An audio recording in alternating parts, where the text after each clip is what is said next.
News at 6.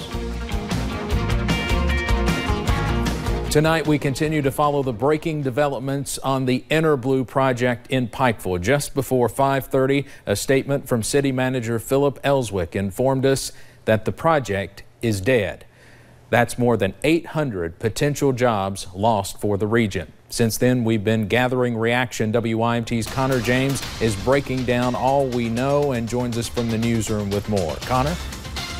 Steve, in recent weeks, we've heard rumblings about issues with Interblu's possible construction. We now know funding was also an issue. John Thomas, the recently named CEO of Interblu, says he regrets having to suspend plans for the facility. He cites funding was not secured for the project. At the time, in December 2017, it was considered a huge win for Eastern Kentucky. While this is a major blow for economic growth for the region, One East Kentucky CEO Chuck Sexton says while it is a punch to the gut, there's still opportunity for brighter days in Appalachia, not just for Pikeville, but for all of eastern and southeastern Kentucky.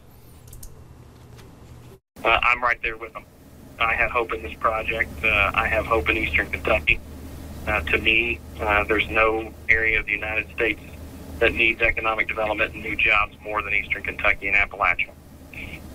There are a multitude of efforts that are working in concert to bring that to fruition. Steve, Sexton does a lot of economic recruitment for the region. At this hour, we know he is in Canada talking to the company. As far as that project, we cannot mention specifics tonight. All right, Connor James in our newsroom, thank you very much.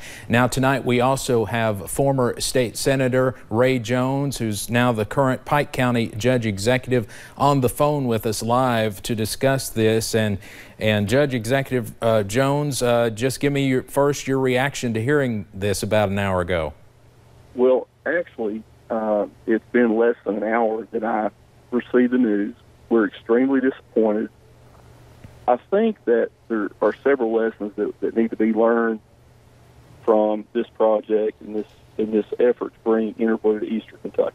First, government officials need to be careful about announcing projects before funding has been secured.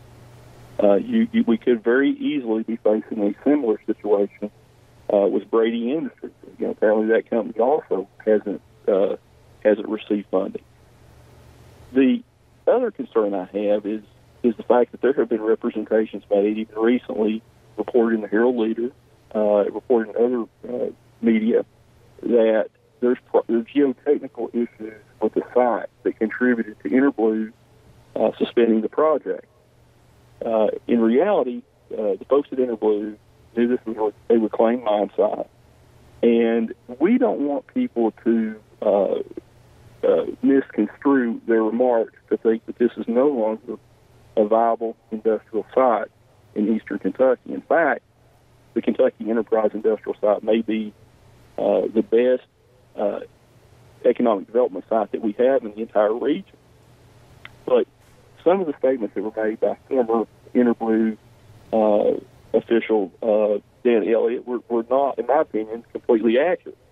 So we're going to continue to focus. We're going to work with the city officials.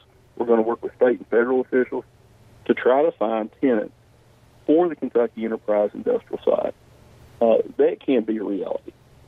But we need to be careful when these projects are announced to make sure that the companies do have either financing in place or are close to having it in place. And it's regrettable that Interblu is not able to secure the financing, but we're not going to stop our efforts to try to bring jobs to eastern Kentucky. Judge, are you more concerned now than you were a few weeks ago that you're going to be able to fill up this industrial park? Oh, we still have Silver Liner. That building is under construction. We're very optimistic, and I've always said the first thing we have to do is focus on existing businesses to help local businesses grow and expand.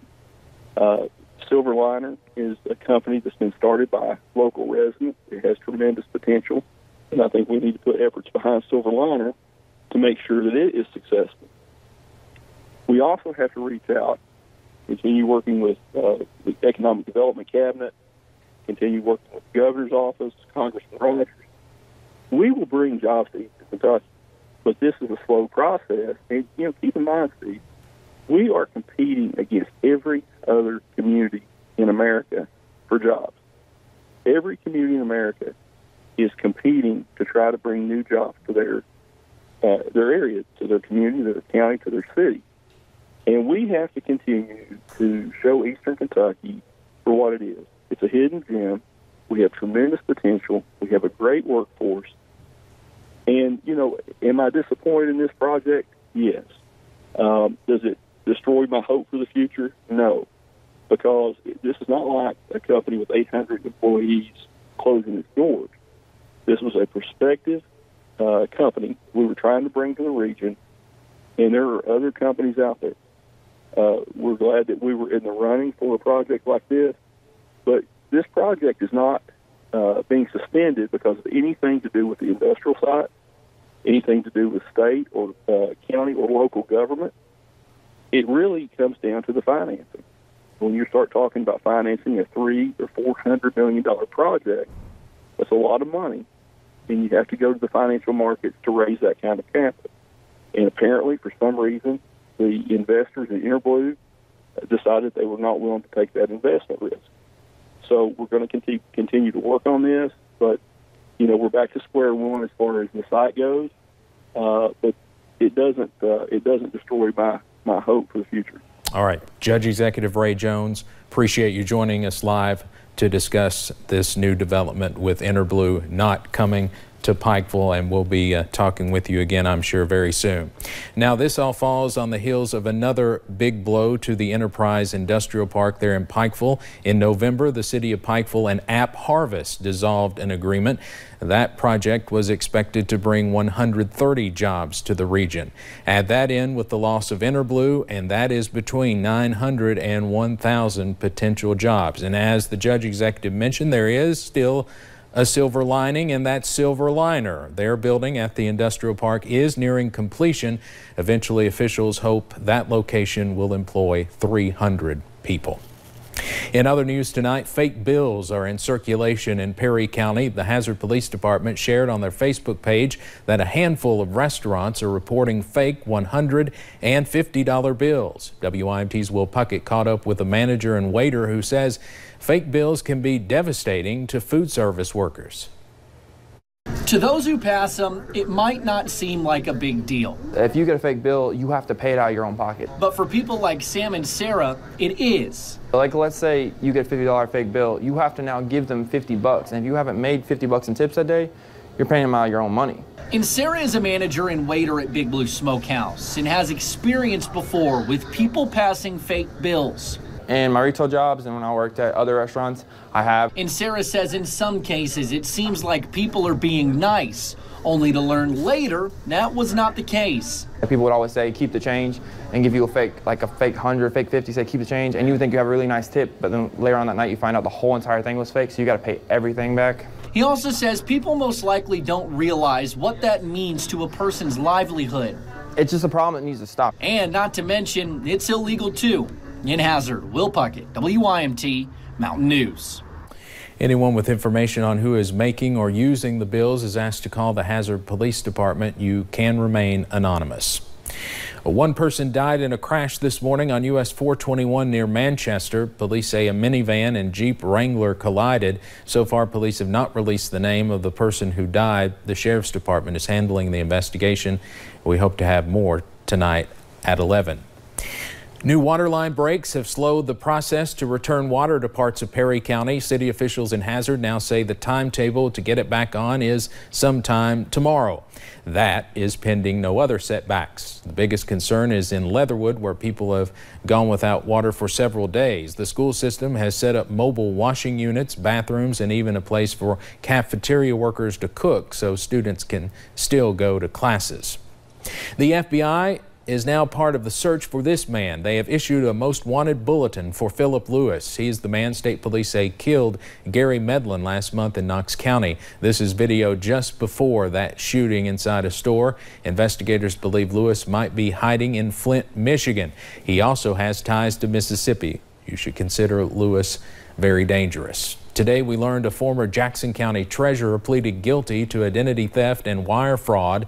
Beth Sally told officials that beginning in about 2013, she used her position to write checks to herself without the approval of the fiscal court. She defrauded the county by writing close to $162,000 in checks to herself. She forged signatures and removed pages of financial documents to hide her activity. The thing that bothered me most about this situation was the obligations that was left undone. We found out that retirement wasn't being paid in on our employees, and we're glad that it's coming down to an end, and we can finally try to get Jackson County back on its feet. Both the FBI and Kentucky State Police investigated. Sally will be sentenced on June 18th.